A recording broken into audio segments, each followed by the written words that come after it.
7 Tuesday, history of sport, discussion of current issues. I ask each of you to bring in a current issue. Go ahead and write that current issue down if you haven't already, just so you can spark that in your mind. We'll go over that after the history of sport. Next class, we're going to go over some standards and prerequisites for sport coaches. We may have a coach coming in next week. Right, Wayne? Yeah. Who's the coach? Coach Jackson Manuel is assistant coach for men's basketball. Okay. So hopefully he'll be coming in next week. What we'll do is we'll typically research the coaches that come in the day before class or 2 days before class, and we're all going to write a couple questions each and then talk about those questions. That way, when he asks if you have a question, everyone should raise their hand because you have all created questions. It's always good for a presenter to be able to just pick on somebody instead of asking someone to fill that role. So that's just kind of me as, like I said, as a coach or teacher to kind of prep the students or athletes to kind of get you prepared for speakers and guest presenters, because you need to be social in social environments where require communication. So it's really important to be a good communicator. All right. So there's our schedule. So hopefully we have a coach next week. We'll get into chapter 1. Again, this is the book is called, let's see here. If you want to buy the book, it is Successful Coaching, 4th edition. It's only about $20 or $30. If you're a reader and you learn better at reading, then that's something that you'll want to purchase. If you like video, I'll have this video, and I'll also have an audio form of lectures. So if you miss a lecture, if you were maybe not feeling well in lecture and you weren't paying attention and maybe you just want to go back and revisit some notes, maybe you found something interesting and you want to go back and check it out. But obviously you'll have these as resources for your 4 tests. Okay, your first test is September 24th. Okay, about a month away, and that's going to include chapters 1 through 5. Coaching philosophy, coaching objectives, coaching style, coaching for character, and coaching diverse athletes, as well as what we talked about today and on the following class of the NASP standards. Remember, when we go over these PowerPoints, I'm going to be highlighting and trying to let you know where I want you studying for the final. Okay. For your book and writing presentation, I have uploaded a rubric. So all of you should be looking for a book on coaching. And once you give me the book that you want to read, you'll be the one that gets to definitely present on that book. So the sooner you do that, the quicker you can get the book of your choice. We're not going to have 5 people do the same book. Okay. So go ahead and check out Canvas when you get home or throughout the week if you want to look at the rubric on how to do well on this project. This is 20% of your final grade. Okay. Any questions on the book or the rubric or the assignment in general? Okay. Also, I've added this PowerPoint here that we're going to be going over today. So this is sports history. Hopefully, maybe give you a little bit of background on some things maybe you've never heard about before.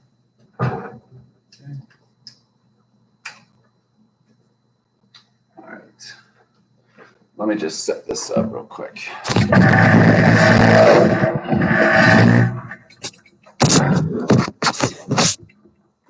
All right. So we got Module 1, Sports History. All right, Sports History and the history of sports. What's the difference? So sports history is a sub-discipline within a larger academic field, and the history of sports is the broad body of knowledge about past practices and purposes of sports. Okay? Anybody know who this guy is?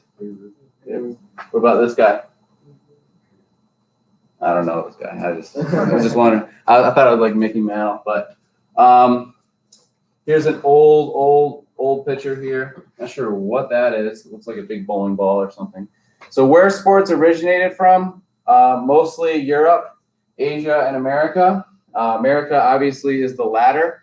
These are highlighted in blue. As you see there, this is black, this is blue. Blue are things that I want you to remember and write down. So Europe, rowing, baseball, football, tennis, golf, track and field, boxing, wrestling, and gymnastics. all seem like pretty competitive sports. Asia, karate, judo, and aikido. America, basketball, volleyball, speedball, football, and softball. Okay, this is the originator of judo right here, this guy. This is a Canadian who created basketball at the YMCA in America, and he used baskets at first. So they used baskets in basketball. Funny, right? But they eventually cut the bottom of the basket off and then use them as regular baskets. Here's a picture of some, looks like some wrestlers in the Greek era, some first golfers here, and then we have some early rowers. America sports history. So the scope: religion, politics, social, morals, and economics. Description: studies the growth of sports by gender, race, and social class. So American sports history really looks at it in a religious approach because religion had a lot of effect on sports. Sometimes there was religions that had banned sports in the past, and we'll go over that in a little bit. Politics obviously governs sport, NCAA, and there's lots of rules, Title IX, that type of thing. And then description: studies the growth of sports by gender, race, and social class. So we look at how everyone has been affected by sports, not just men, but men and women, and not just white individuals, but African Americans, Asian individuals, all individuals. Because if you look at the history of sports, there was only a certain folk that were playing sports. So if you look at American history, it was boxing, and we'll get a little bit into that a little bit later. Ancient history. Okay, this isn't ancient. This is a video game. Does anyone know what video game this is? God of War. Is that what it is? So he is wearing what is called a cestus. Okay, that are brass knuckles with metal spikes. So in the Roman era, they used to fight to the death, and they used to have simple foot races. And they called these the funeral games. So if a celebrity had passed away in the ancient era, in the ancient era during the Roman era, they would have brutal fights to the death. They would have simple foot races, who could run the fastest, and then they would have individuals wear these knuckles, these brass knuckles here. Let's see, and that's kind of where you get this video game maybe from. Let's see if it's not working. Okay, and so,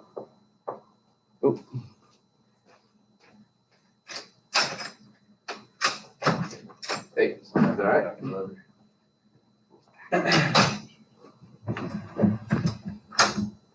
right. So the Greeks, track and field, boxing, chariot racing, pancratin. So where does UFC come from? Pancratin. If you never heard of pancratin? That's the origination of ultimate fighting. Okay, highlighted in blue there. Sports were outlawed due to Christian religion's values in the 5th and 9th centuries. So there was periods, hundreds of years, where people didn't play sports because of religion. That's pretty significant. Paganism, worship of Zeus and other gods. So many of these sports were for the gods. Okay. Christian Emperor of Rome terminated the Olympics in 393 AD. Let's go ahead and check out this quick little clip.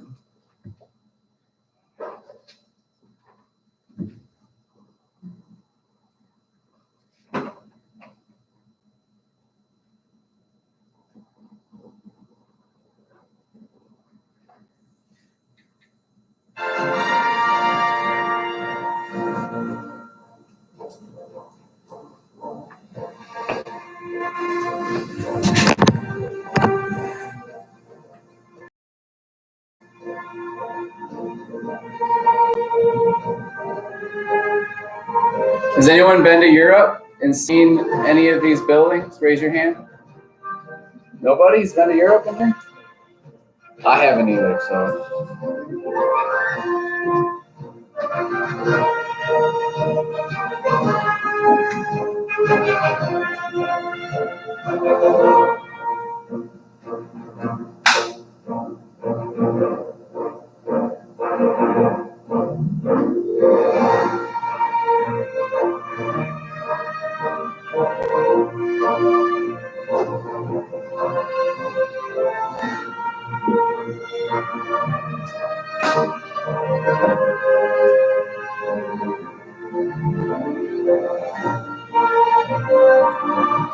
We just talked about that. Just talked about that as well.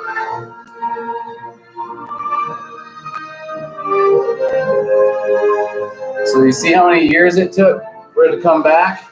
Long time. Really long time in history. And then it just basically exploded. I mean, people with bobsleds going down ice.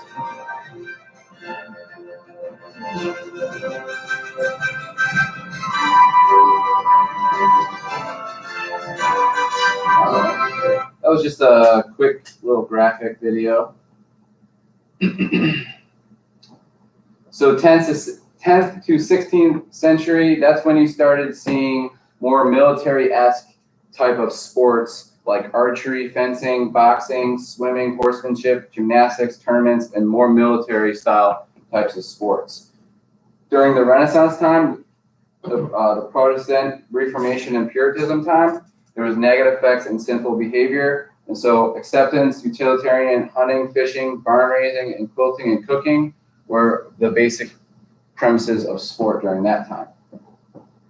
From 1607 to 1776, colonial America, animal sports like cockfighting, bear baiting, and gander pulling. So does anyone know what bear baiting is?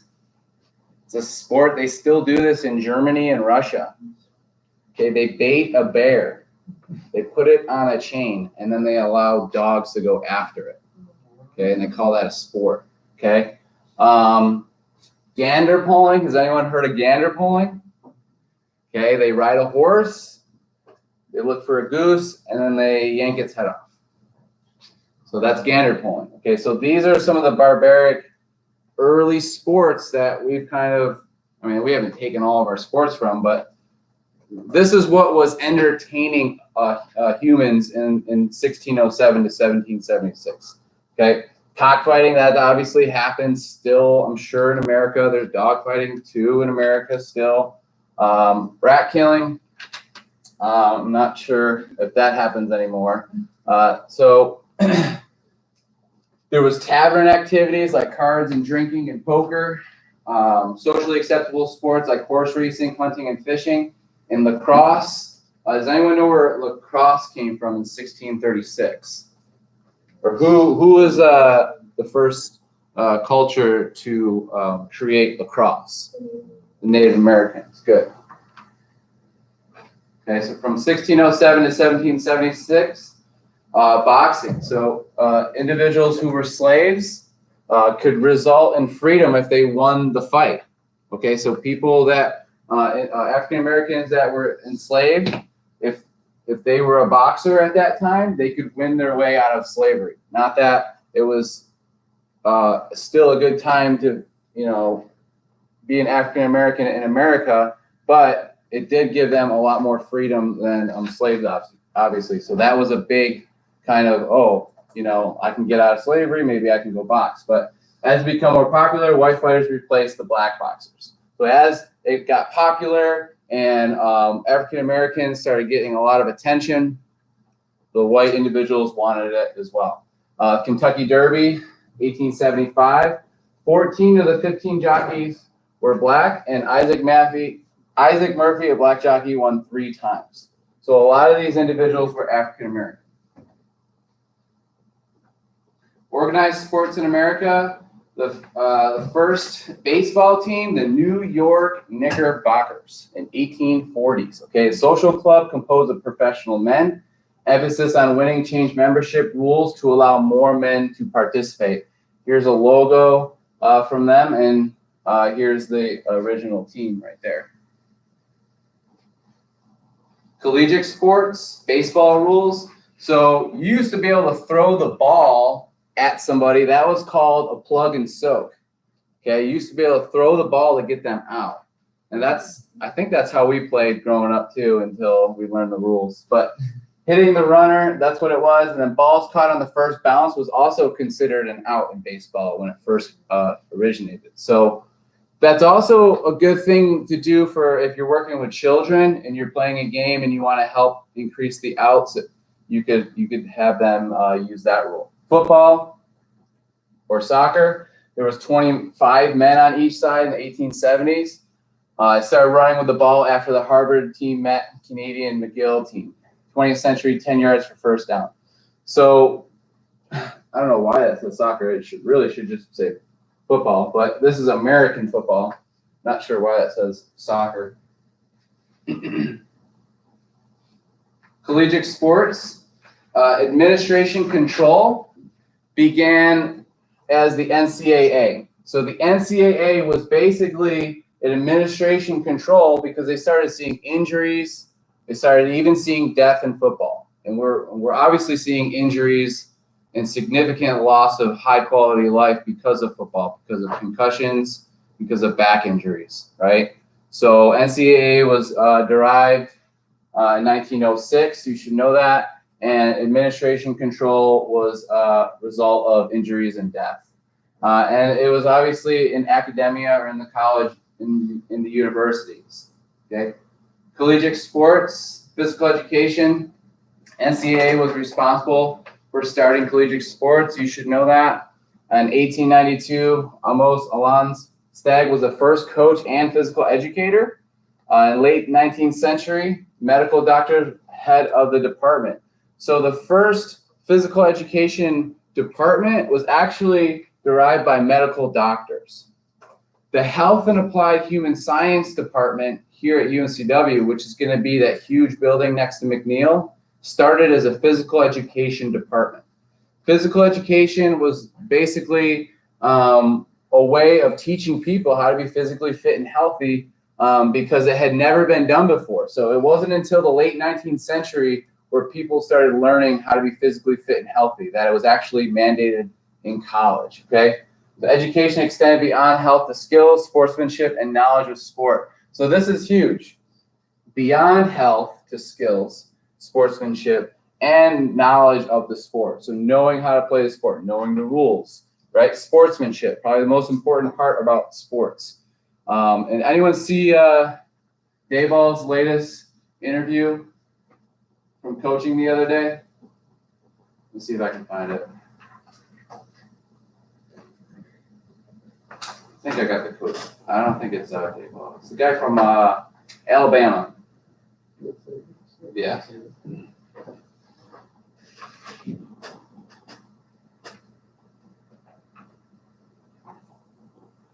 Is it? Yeah.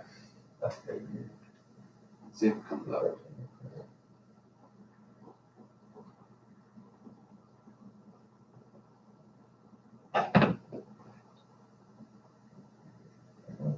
Is it a? Let's see.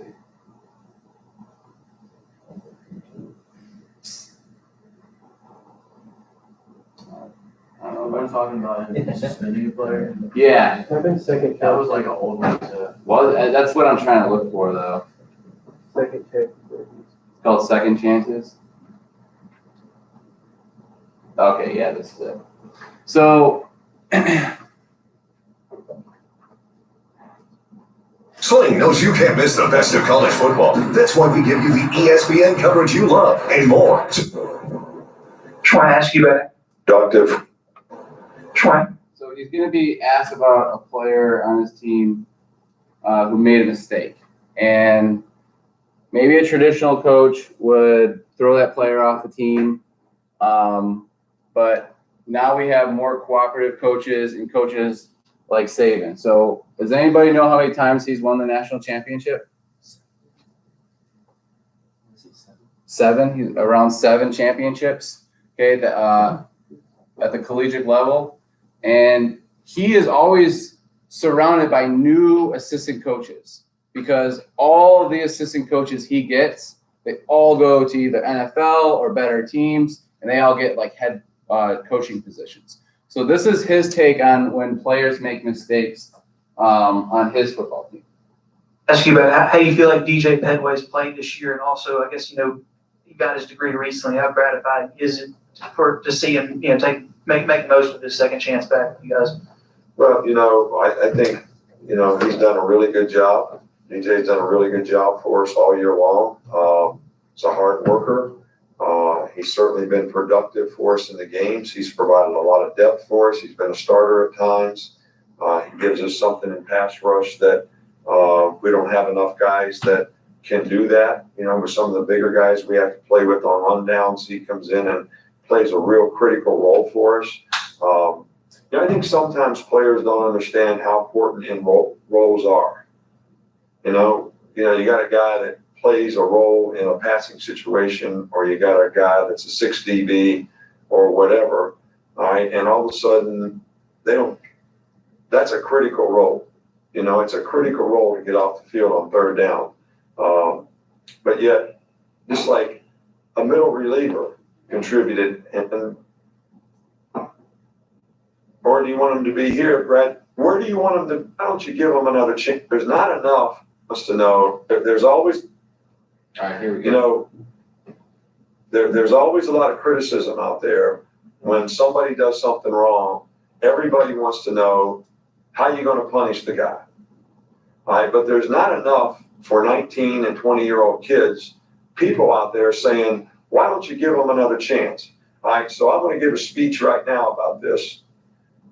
Like, where do you want him to be? Guy makes a mistake. Where do you want him to be? You want him to be in the street? Or do you want him to be here graduating? You know, when I was over there at the Nagurski, Muhsin Mohammed, who played 15 years for the Carolina Panthers, played for me at Michigan State. Everybody in the school, every newspaper guy, everybody was killing the guy because he got in trouble and said there's no way he should be on our team. I didn't kick him off the team. I suspended him. I made him do stuff. He graduated from Michigan State. He played 15 years in the league. He's a president of a company now. And he has 7 children, and his oldest daughter goes to Princeton. So who was right? I feel strong about this now, really strong. Right, about all the criticism out there of every guy that's 19 years old that makes a mistake, and you all kill him. And then some people won't stand up for him. So my question to you is, where do you want him to be? You want to condemn him to a life sentence? Or do you want the guy to have his children going to Princeton? You want to close on that, or we're on this? Okay. So I really like that. A little unrelated, but the way he presents that is, yeah, you're going to have players that are going to make mistakes. They're going to do things like sportsmanship errors. They're going to maybe cause a ruckus in the locker room. They can maybe cause a fight. But as a coach, you still have to forgive your players. You can't, like he said, just suspend them, get rid of them because the press is on you. And now he's making millions and millions of dollars. He could have easily just gotten rid of that player. Okay, so coaches have to be really forgiving and empathetic for their players.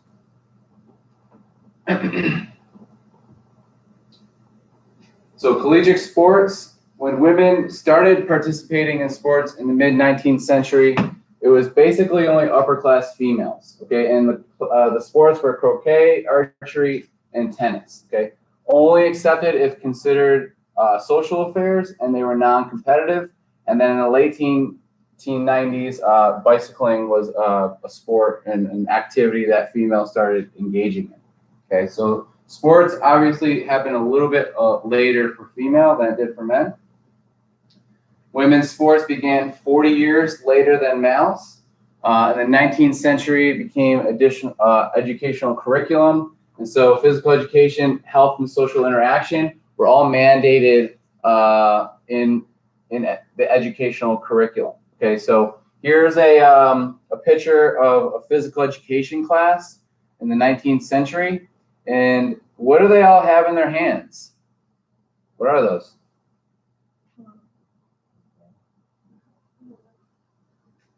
They're Indian clubs. Has anyone ever used an Indian club or a mace bell? Okay.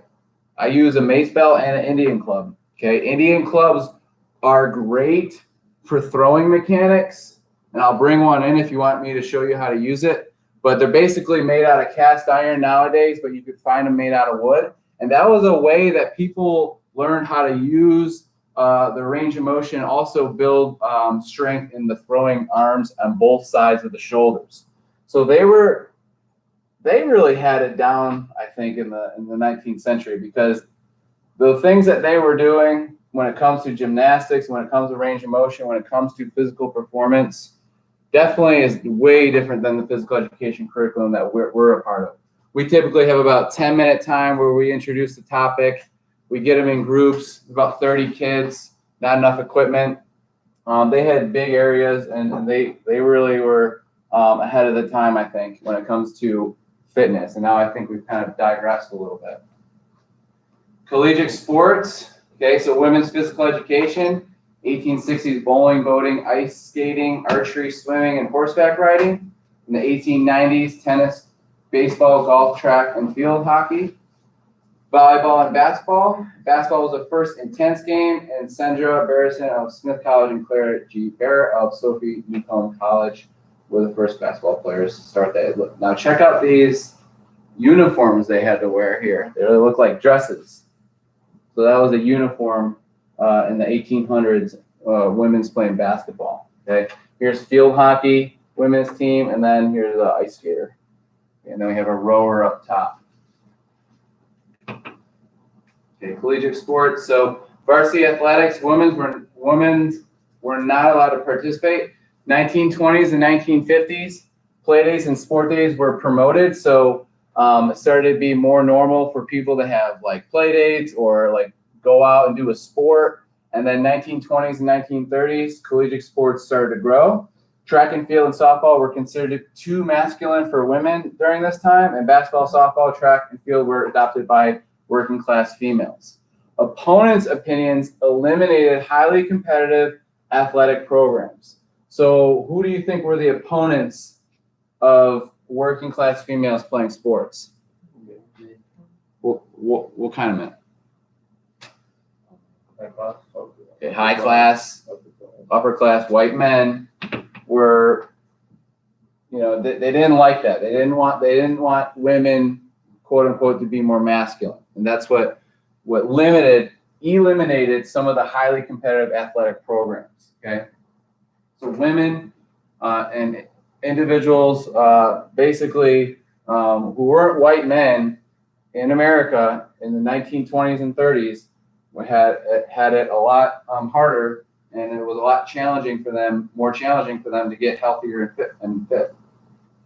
Until 1972, Title IX, I'm sure you've all heard it. If you haven't heard it, it's a big deal in college sports because a lot of programs will get sued. You have to have equal number of sport teams for men and women now, and there's no discrimination based on sex. So you can't limit programs because of sex differences. Mid-1907, funds for women's sports started to occur. 1960s, a sport for every girl and every girl in sport. That was a quote that was starting to be more popular in the 1960s. 1971, Association for Intercollegiate Athletics for Women was formed, but was shut down 10 years later because they joined the NCAA. So they joined the NCAA to unify with the men's teams. Professional sports, amateurs and professionals, what's the difference? Obviously, major money, okay? $13 billion industry, the NFL, 9.5 baseball, Premier League, 5.3 billion, NBA, 4.8 billion, NHL, 3.7 billion, and then we have, it looks like German soccer, 2.8 billion, and Spanish soccer, 2.2 billion, and then going down from there. And I think these are all soccer teams when it comes to the sport athletics. So how much money? Lots of money, okay? If you're a good coach, you can make millions of dollars. We've seen it, right? We've seen lots of coaches make millions of dollars. So if coaching was something that was a passion of yours, I wouldn't say you're going to get rich quick, and I wouldn't say that you should do it for the money, but you can make a career out of it. So even if it was high school sports to start, get a good record, get a master's degree, teach at a college, coach at a college, stay with your master's degree, get some more certifications, have some good seasons, try to get an assistantship at a professional league. That's how you go about that. It takes about 10, maybe 15 years. Or hey, maybe if you're related to someone in the NFL, you get in like that. Sometimes it's who you know, and we've all heard of that expression, right? If you know somebody, you're golden. Last week I had Jesse, you know Jerry Seinfeld from Seinfeld? His wife reposted one of my mobility videos. I got 10,000 new followers on Instagram because she posted a mobility video. And then she started messaging me about mobility, and now I have a connection with Jesse Seinfeld when it comes to mobility. And it was just a simple, here's mobility video, do a hip stretch. Then I got, she shared it, and then I got all these like subscribers, and it really is all about who you know. I mean, when I moved to Wilmington, I didn't know anybody, but my clients that I train help me be a doctor right now in education. If it wasn't for the people that I trained, some of the lawyers, some of the doctors that I trained, and personal trainers, they work with some really high-end people, because only high-end people, get personal trainers, but the advice they give you is what is top-notch. So you might get into personal training, and I got into personal training for 5 years, and I really liked it.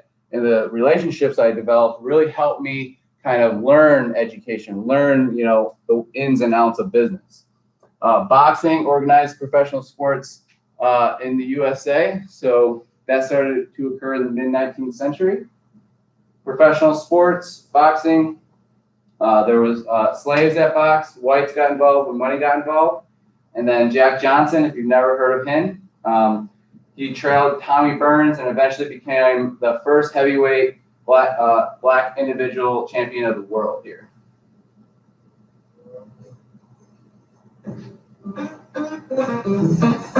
For more than 13 years, Jack Johnson was the most famous and the most notorious African American on earth. He battled his way from obscurity to the top of the heavyweight ranks, won the greatest prize in American sports, a prize that had always been the private preserve of white combatants, then suffered persecution at the hands of his own government, and years of exile before the title was taken from him.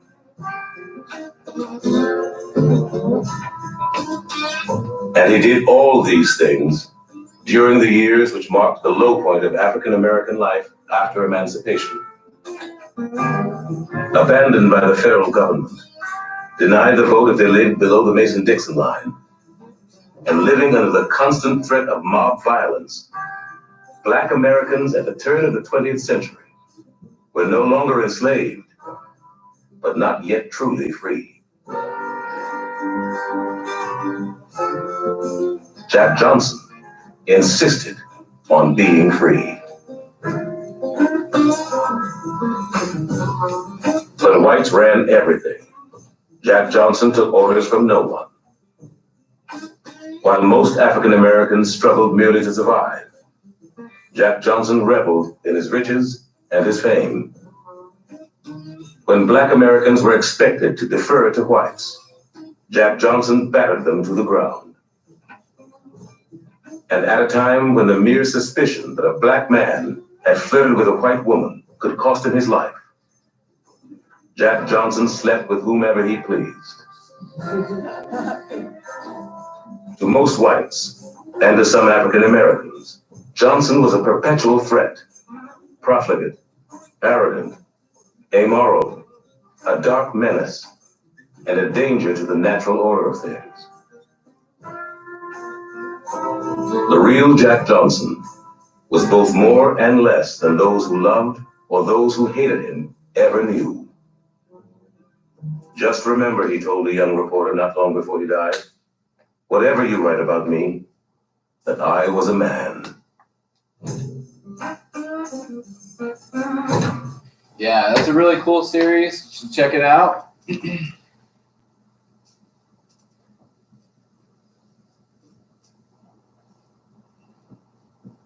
Okay, so on the baseball, so the first professional team sport was baseball. Okay, if you didn't know that, that was the first professional team sport in America here.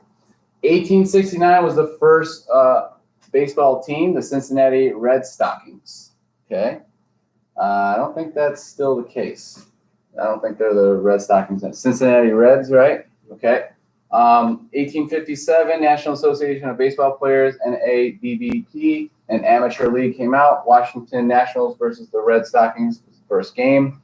Cincinnati lost 53-10 in 1867. So, yeah, I don't know who was pitching that game. But 1869, every player in the Red Stockings was paid. Okay, so it took a while, took a while for organization of sports to occur.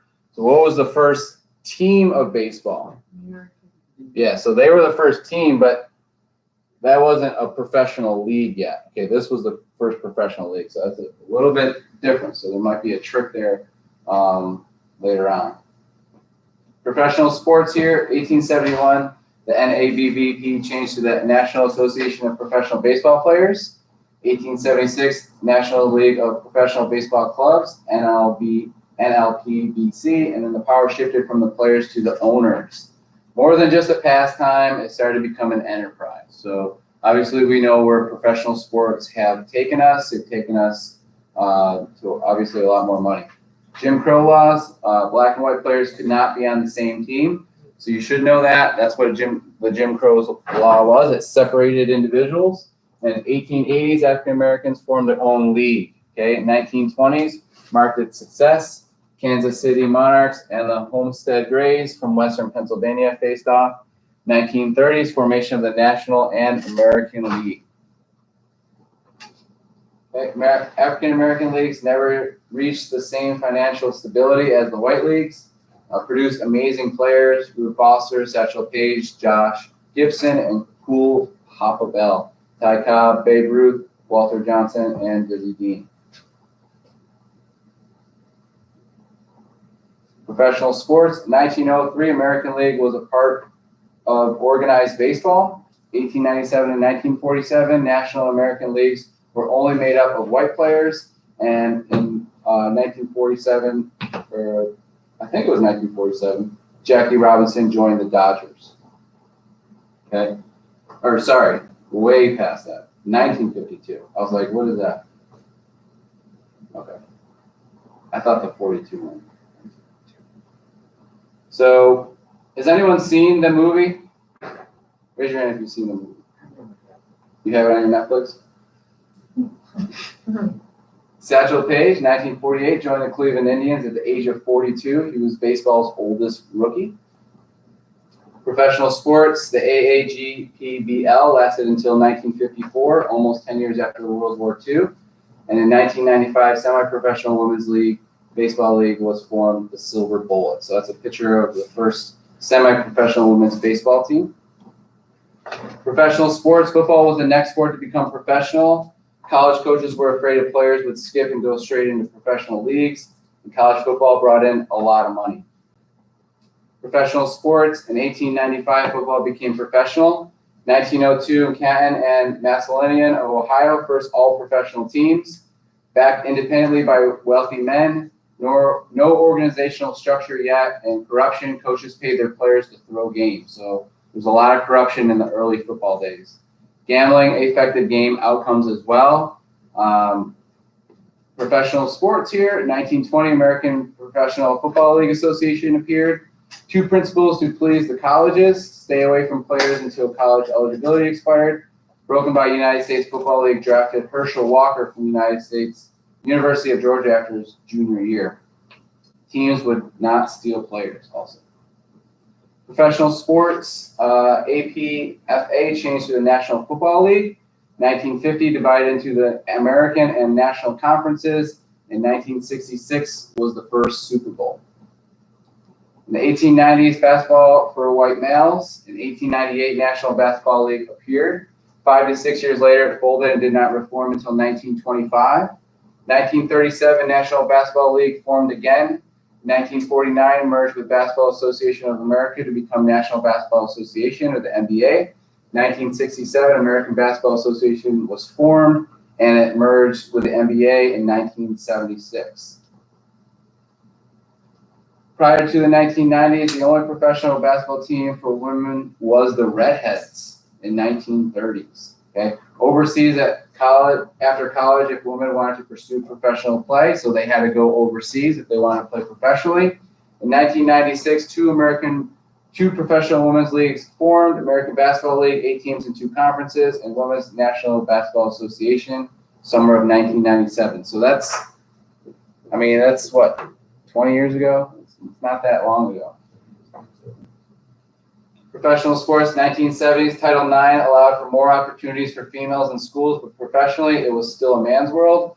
Professional volleyball and football leagues were formed but failed. In the 1920s, cash prizes for golf and tennis champions. 1916, Professional Golf Association, or America PGA for men only.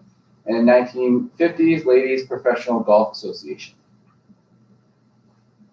1926, tennis became professional. 1967, World Championship Tennis Circuit and competition was allowed at Wimbledon. 1970, tennis war among men and women players with organizations. And in 1973, the war ended with women. The purse raised almost equal to men. Okay. Let's see. Oh, there we go. Tennis and golf have been dominated by white players. In 1950s, Althea Gibson. 1970s, Arthur Ashe, and 2000, Venus Williams won single titles at Wimbledon, and then later, obviously, Tiger Woods. Prejudice and discrimination, as we've been kind of the theme, obviously, in American sport history is prejudice and discrimination in sports. And so we've really just arisen to a point where, we think that, it's encompassing for all people, but we still have what? We still have racial tensions in sports, don't we? We still have Colin Kaepernick not getting a job, maybe because the owner doesn't want too much attention on his team. And so there still are these issues that stem from the early American sport history. So we have many ethnic and religious sports suffered: African Americans, notably Native Americans, Polish, Irish, Italians, Catholics, Jews, women, lower class white Americans. Okay. Prejudice and discrimination. So Jackie Robinson is celebrated for breaking the color barrier in professional baseball, even though it was not the first racial barrier broken in professional sports. So a lot of people think Jackie Robinson was the first one to break the barrier, but that's not true. Moses Fleetwood Walker played professional baseball in Toronto before the Jim Crow laws ended his career in 1889, and 2 African-American football players were drafted by professional teams before Jackie Robinson was hired. Okay. So that's a little bit about sport history in America. Again, anything that was in blue you want to take note of. And then also I'll have the podcast and the YouTube video. So right now what we're going to do is go ahead and just stand up.